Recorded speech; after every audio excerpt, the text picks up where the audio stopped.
ka ba sa tatay mo dahil iniwan ka?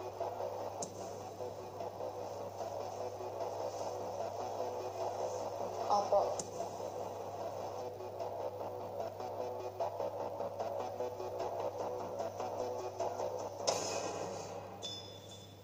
Gusto mo ba siyang makausap?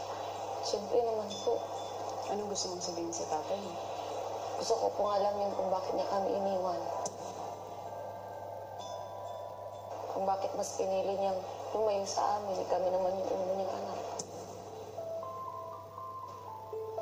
Hindi siguro kami magiging ganito kahirap kung hindi niya kami iniwan. Hindi na siguro ako magpapaka-baliw sa scholarship para makapag-aral at matulungan ko yung pamilya ko.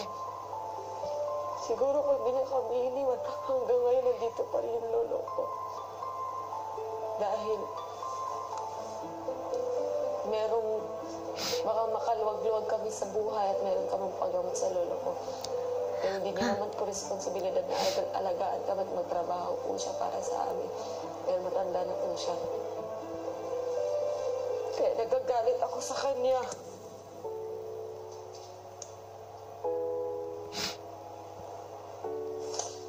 Ang gusto ko lang sabihin sa tatay ko na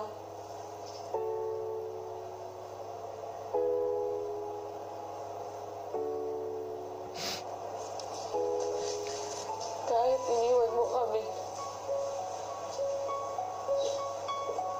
sige po, umaasa pa rin ako na magkikita tayo. Maraming salamat sa pagpapakatotoo mo, Maymay. Abangan bukas ang emosyonal na paghaharap ni Kisses at Maymay matapos mabunyag ang katotohanan. At sasalang na ang ibang housemates para sagutin ang pinakamatitinding katanungan para sa kanilang hamon ng pagpapakatotoo. Do you want to leave the house now? Edward, nagagandahan ka ba kay Maymay? Sa tingin mo ba nandito ka sa PBB dahil naawa ang mga tao sa'yo? Lahat ng yan sa PBB Lucky Season 7.